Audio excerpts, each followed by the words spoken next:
નમસ્કાર.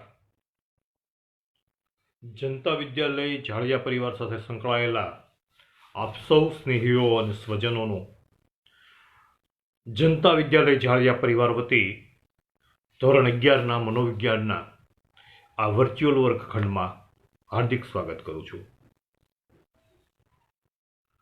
મનોવિજ્ઞાનમાં આપણે વાત કરતા કરતા પહોંચ્યા છીએ પ્રકરણ 6 સુધી. પ્રકરણ 6 છે સ્મરણ અને વિસ્મરણ. મનોવિજ્ઞાનની વાત જ્યારે કરવા બેસીએ છીએ ત્યારે માર્ક્સ લાવવા માટેનો કોઈ અભ્યાસ કરતા હોય એના કરતા જિંદગીને સ્પર્શતી કોઈ બાબતોની ચર્ચા કરતા હોઈએ એવું વધારે લાગે છે. પ્રકરણનું હેડિંગ, શીર્ષક સ્મરણ અને વિસ્મરણ.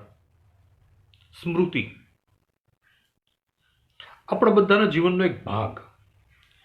કેટલીક બાબતો આપણને બહુ લાંબા સમય સુધી યાદ રહી જાય છે. આપણી યાદદાસ્ત ઉપર એ લાંબો સમય ટકે છે. કેટલીક વાતો આપણે પ્રયત્નો કરવા છતાં પણ ભૂલી શકતા નથી અને કેટલીક બાબતો આપણે બહુ ઝડપથી ભૂલી જઈએ છીએ. યાદ રાખવું સ્મરણ, ભૂલી જવું વિસ્મરણ.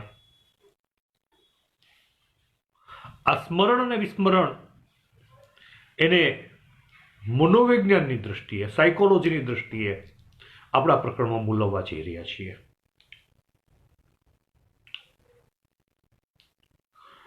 આપણને કોઈ વ્યક્તિના નામ, કોઈ વ્યક્તિ, કોઈ ઘટનાઓ, કોઈ ઉજવણી, આપણા જીવનમાં બનેલા યાદગાર પ્રસંગો લાંબો સમય સુધી યાદ રહે છે. જિંદગીના છેલ્લા પડાવે પહોંચેલા કેટલીક વ્યક્તિઓ પણ પોતાના બાળપણના પ્રસંગોને ખૂબ આનંદથી યાદ કરતી હોય છે.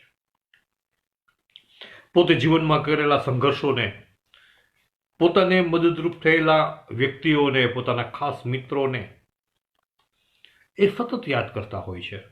એ ક્યારેય ભૂલતા હોતા નથી. એનું કારણ છે કે કુદરતે આપણને એક સ્મરણ શક્તિ આપેલી છે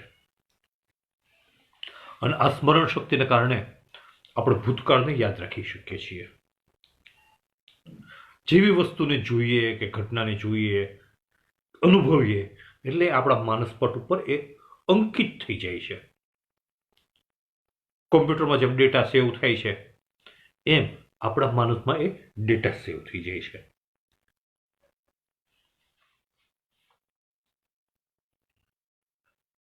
આ સેવ થયેલા ડેટા પણ આપણા માનસમાં ઢબુરાયેલી આપણી યાદો પણ સતત આપણને યાદ નથી આવતી, પણ ખાસ સંજોગોમાં, ખાસ દિવસે, ખાસ પ્રસંગે આપણે આપણી સ્મૃતિને ઢંઢોળીએ છીએ. અથવા તો આપોઆપ અચેતન મન છે એને ઢંઢોળીને આપણી યાદદાસ્ત સુધી મૂકે છે. આપણા કોઈ એક મિત્રના લગ્ન હોય તરત જ બીજા મિત્રના લગ્નની યાદ આવી જાય છે. સારા પ્રસંગ હોય અને કોઈ વ્યક્તિની ગેરહાજરી હોય તો એની સાથે સંકળાયેલા પ્રસંગો આપણને યાદ આવી જાય છે. એટલે આપણા મનમાં ક્યાંક ને ક્યાંક ઢબુરાયેલી એ જે યાદદાસ્ત છે, એ પ્રસંગો છે, એ સ્મરણ છે, એ આપણને ઢંઢોળીને બેઠા કરે છે. આ બધી માનસિક પ્રક્રિયાઓ છે અને આ બધું યાદ રાખવા માટે આપણા માનસની સજાગતા એ જરૂરી છે. સારી અને નરસી બધી બાબતો આપણી સ્મૃતિમાં હોય છે અને એ બધું યાદ રાખીને જ આપણે ભૂતકાળને સમૃદ્ધ બનાવીએ છીએ. ભૂલોમાંથી શીખીએ છીએ, ભૂતકાળમાંથી આપણે શીખીએ છીએ અને આ રીતે આપણે આપણા માનસમાં એક સ્ટોર હાઉસ છે એમ કહીએ તો ચાલે, કે ત્યાં આપણા જીવનના બધા અનુભવો ત્યાં પડેલા છે. આપણે મનોવિજ્ઞાનમાં આગળ વધીએ. સ્મરણની વ્યાખ્યા. બર્નહાર્ટ અને વિલિયમ જેમ્સ નામના સાયકોલોજિસ્ટે, મનોવૈજ્ઞાનિકે એક વ્યાખ્યા આપી છે, સરળ વ્યાખ્યા આપી છે એમને. સ્મરણ એટલે ભૂતકાળના અનુભવો અર્થમય બને એ રીતે, ભૂતકાળના અનુભવો અર્થમય બને એ રીતે વર્તમાન પરિસ્થિતિમાં સ્મરણની વ્યાખ્યા છે. ભૂતકાળના અનુભવો અર્થમય બને એ રીતે વર્તમાન પરિસ્થિતિમાં પુનઃ જાગૃત કરનારી પ્રક્રિયા.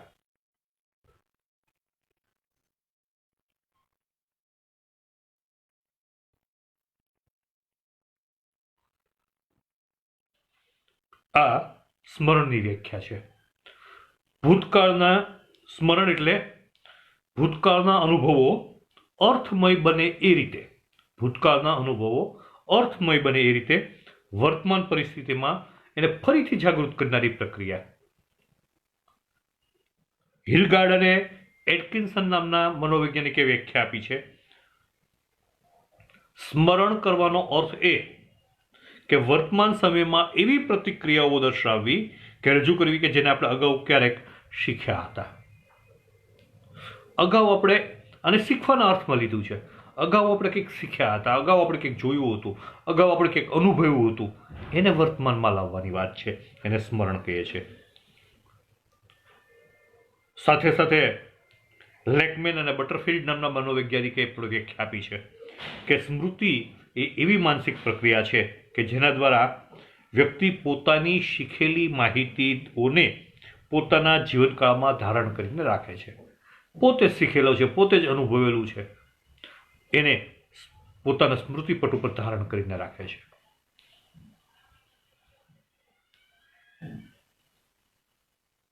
આ ત્રણેય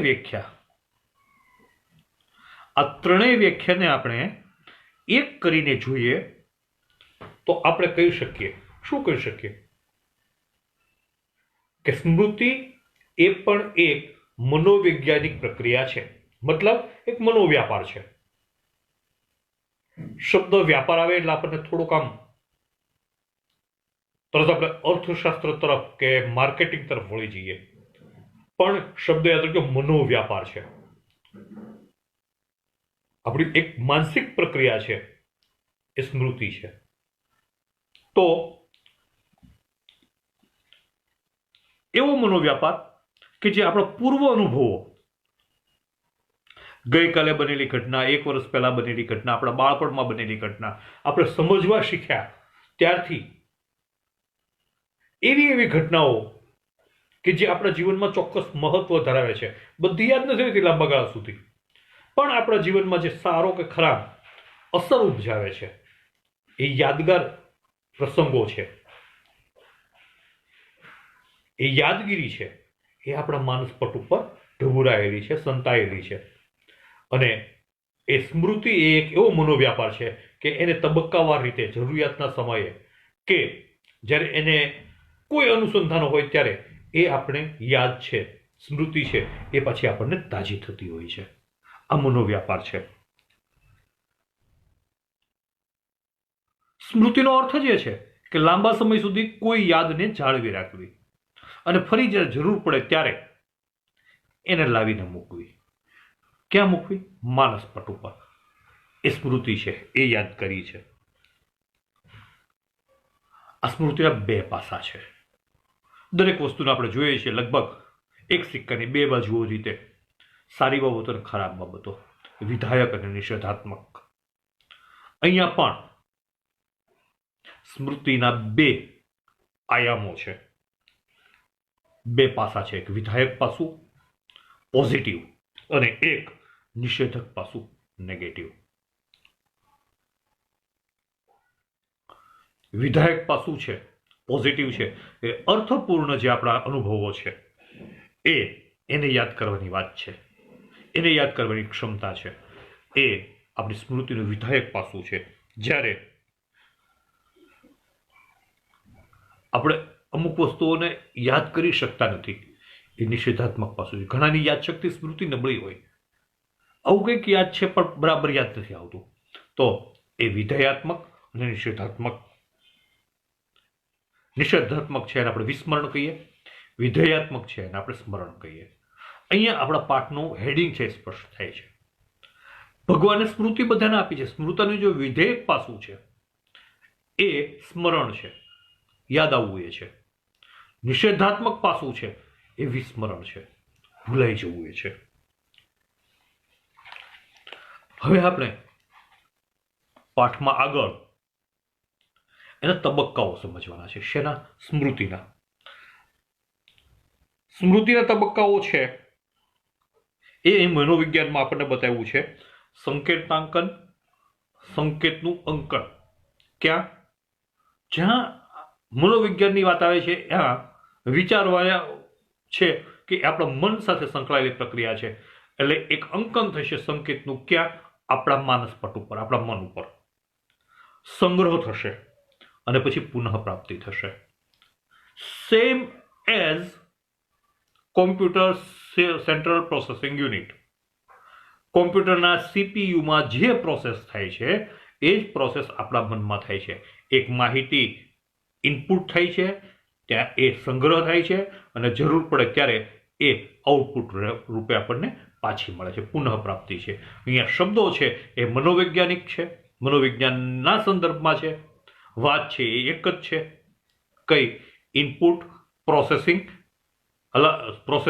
ઇનપુટ, મેમરાઇઝ અને આઉટપુટ.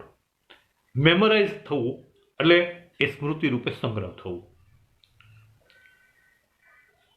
તો મનોવૈજ્ઞાનિકો એમ કહે છે કે સંકેતાંકન, સંગ્રહ અને પુનઃ પ્રાપ્તિ એ ત્રણેય સ્વરૂપે જોવાતી આ સ્મરણ ક્રિયા, સ્મરણની આ ત્રણ પ્રક્રિયાઓ છે. સંકેતાંકન એટલે આપણને યાદ રહેવું તે.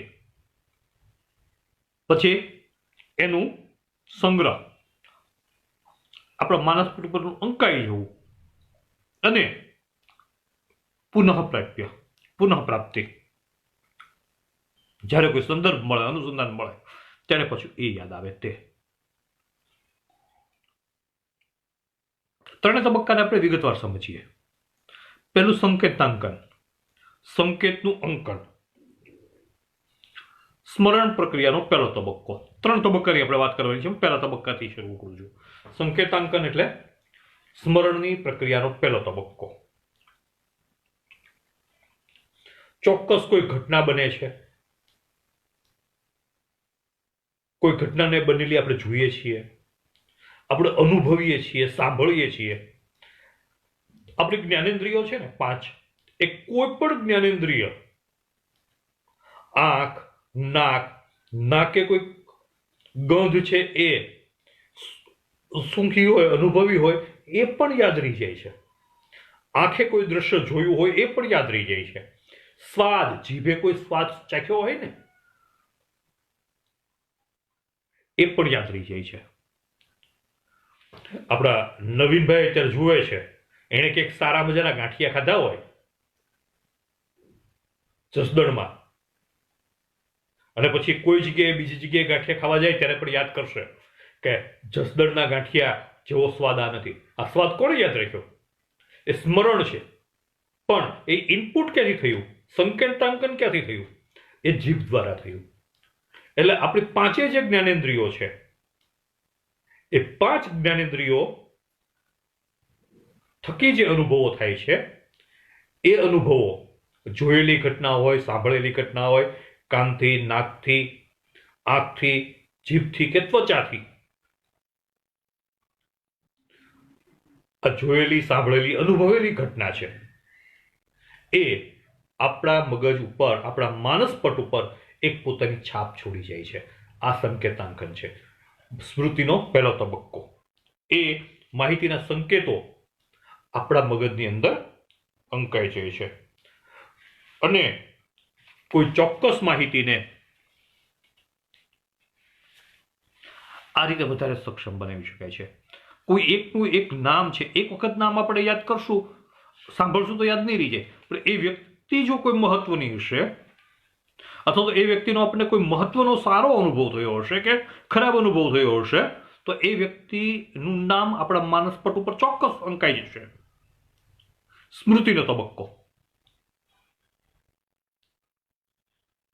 અહીંયા એક ઉદાહરણ આપ્યું છે સરસ મજાનું કે કોઈનો તમને બહુ જન્મ તારીખ માનો કે યાદ કોઈની રહેતી નથી, બર્થ ડેટ યાદ રહેતી નથી, પણ આજે માનો કે નરેન્દ્ર મોદીજીનો બર્થડે છે 17 સપ્ટેમ્બર, તો 17મી તારીખે જેના જેના બર્થડે આવતા હશે એને તમને નરેન્દ્ર મોદી સાથે અનુસંધાન જોડાઈ જશે અને યાદ રહેશે કે મોદી સાહેબનો બર્થડે છે ને તે દિવસે આ ભાઈનો બર્થડે છે. 2 ઓક્ટોબરે બર્થડે હશે ને આપણને યાદ રહી જાય કે ગાંધીજીનો જન્મદિવસ જ્યારે છે ને ત્યારે આ ભાઈનો જન્મદિવસ છે. આ આપણા માનસ ઉપર અંકાઈ ગયેલી વસ્તુઓ છે. એ સ્મૃતિનો પહેલો તબક્કો છે. સ્મૃતિનું આ સંકેતાંકન જેટલું દ્રઢ, જેટલું પાવરફુલ, એટલું એની સંગ્રહ શક્તિ લાંબી. હવે આપણે જઈએ છીએ બીજા તબક્કા ઉપર. શેનો? સ્મરણની પ્રક્રિયાનો પહેલો તબક્કો એટલે સંકેતાંકન, બીજો તબક્કો એટલે સંગ્રહ. સ્મરણની બીજી અવસ્થા એટલે સંગ્રહનો તબક્કો. અહીંયા આપણે જે આપણી જ્ઞાનેન્દ્રિયો દ્વારા જે સંકેતો અનુભવ્યા છે એ સંકેતોનું સ્ટોરેજ થાય છે, એ સંકેતોનો સંચય થાય છે. એટલે એને કોન્સોલિડેશન કહ્યું છે. એ જે માહિતી છે એનું કોન્સોલિડેશન થાય છે, ઘનીકરણ થાય છે. અને સાધારણ રીતે આ ઘનીકરણની પ્રક્રિયામાં આપણે કંઈ કરવું પડતું નથી, એ સ્વયં સંચાલિત પ્રક્રિયા છે, એટલે પોતાની જાતે થાય છે. પહેલો તબક્કો સંકેતાંકન, બીજો તબક્કો સંગ્રહ અને ત્રીજો તબક્કો છે પુનઃપ્રાપ્તિ. આ તબક્કો અગત્યનો છે. આપણે આખું વર્ષ વાંચ્યું, આખું વર્ષ ભણ્યા, યાદ ક્યારે કરવાનું છે? પરીક્ષા ખંડમાં. ત્યારે પુનઃપ્રાપ્ય થવું જોઈએ. જેટલું ભણતી વખતે ક્લાસમાં તમને દર વખતે દરેક શિક્ષકો તમારે કહે છે ને કે ક્લાસમાં ભણો ત્યારે ધ્યાન રાખો. શું કામ? સંકેતાંકન થાય છે ત્યાં. તમે બરાબર સમજ્યા હશો તો યાદ રાખવા માટે ઓછી મહેનત કરવી પડશે, સંગ્રહ કરવા માટે, અને પુનઃપ્રાપ્ય છે સરળતાથી થશે પરીક્ષા વખતે. તો સ્મરણની પ્રક્રિયાનો છેલ્લો તબક્કો એટલે પુનઃપ્રાપ્તિ. જે સંકેતાંકન એનું કોન્સોલિડેશન થયું છે, ઘનીકરણ થયું છે, એ ઘનીકરણના અંતે જ્યારે જરૂર પડે છે ત્યારે પુનઃ સપાટી ઉપર એ વાત આવી જાય છે, એ સ્મરણ આવી જાય છે. એ પુનઃપ્રાપ્તિ છે. આપણે કોઈને એવી વ્યક્તિ છે કે જેનો આપણને સારો અનુભવ છે, હમણાં કહ્યું, તો એ માણસનું નામ આપણને યાદ રહી જાય છે. 6 મહિના પછી સામે મળશે ને તો આપણે નામ દઈને બોલાવશું. શું કામ? સંકેતાંકન છે એ દ્રઢ રીતે થયું છે, એટલે એનું કોન્સોલિડેશન એ પણ પાવરફુલ છે, અને એટલે એને પુનઃપ્રાપ્તિ સરળ છે. નહીં તો આપણે કંઈક આપણે કંઈક મળ્યા છીએ પણ નામ નથી યાદ આવતું. વિસ્મરણનો તબક્કો આવે છે જે આપણે આગળ શીખવાના છીએ. પણ અહીંયા આપણે એની વાત નહીં કરીએ, કારણ કે આપણે વાત કરીએ છીએ સ્મરણની. સ્મરણના 3 તબક્કાની વાત આપણે અહીંયા પૂરી કરીએ છીએ. ફરી વખત સંકેતાંકન, પછી એનું સંગ્રહ અને ત્રીજું પુનઃપ્રાપ્તિ. સ્મૃતિના પ્રકારો છે એની વાત આપણે કરવાની છે. એમાં એક વાત આપણે આજે પૂરી કરી શકશું, અને એ છે સ્મૃતિના પ્રકારોમાં સાંવેદનિક સ્મૃતિ. સંવેદનો, ફિલિંગ. આ સંવેદનો આપણે હમણાં તમને કહ્યું એમ 5 ઇન્દ્રિયો દ્વારા મેળવતા હોઈએ છીએ. એ માહિતી સ્વરૂપે હોય કે જ્ઞાન સ્વરૂપે હોય. આપણે આંખથી વાંચી અને માહિતી મેળવીએ છીએ, પણ હાથથી અડી, સ્પર્શ કરી અને આપણે જ્ઞાન પ્રાપ્ત કરતા હોઈએ છીએ કે આ ગરમ છે, ઠંડુ છે, ખડબચડું છે, લીસું છે. તો આ બધી બાબતો છે એ સંવેદનિક સ્મૃતિના સ્થાન પામે છે. આપણે જે કંઈ સાંભળીએ છીએ, જે કંઈ જોઈએ છીએ, એ બધું એક સંવેદન રૂપે આપણી સ્મૃતિમાં સ્થાન પામે છે. પણ એનો સમય બહુ ટૂંકો હોય છે. અમુક સેકન્ડો સુધી કે સેકન્ડના અમુક ભાગ સુધી જ એ ટકે છે. કોઈ પિક્ચર જોઈએ, ચલચિત્ર જોઈએ, મૂવી જોઈએ, તો એની જે ઘટનાઓ બનતી હોય એ આપણે જોઈએ છીએ, સાંભળીએ છીએ, પણ એની આપણી સ્મૃતિમાં બહુ એ લાંબો સમય ટકતી નથી, કારણ કે એ ચાલતી જાય છે, એમાં આપણે પણ ભાવાવરણમાં એની સાથે સાથે ખેંચાતા જઈએ છીએ. અને આપણે થિયેટરમાં હોય ત્યાં સુધીની અસર, થિયેટરની બહાર નીકળી અસર ઘૂસાઈ જાય, કારણ કે આપણા માટે એ બહુ મહત્વની ઘટનાઓ નથી. આપણને ખબર છે કે આ ઘટનાઓ છે એ કાલ્પનિક છે, એટલે એ બધા દ્રશ્યોને આપણે ગતિમાન જોઈએ છીએ, એની બહુ ઊંડી અસર આપણી હોતી નથી. ફક્ત સંવેદનાઓ સુધી એ જોઈએ છીએ ત્યારે આપણે એની સંવેદનાઓ અનુભવીએ છીએ.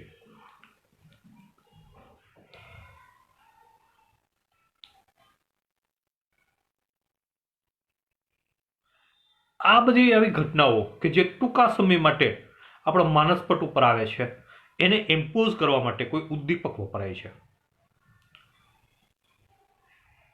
આપણે ચલચિત્રો જોઈએ છીએ, મૂવી જોઈએ છીએ, તેમાં અમુક ફિલિંગ ક્રિએટ કરવા માટે, આપણે એ તરફ આપણું માનસ દોરાઈ જાય એ માટે દ્રશ્યાંકન એવી રીતે કરવામાં આવે છે, પણ આની અસર લાંબો ગાળો સુધી હોતી નથી.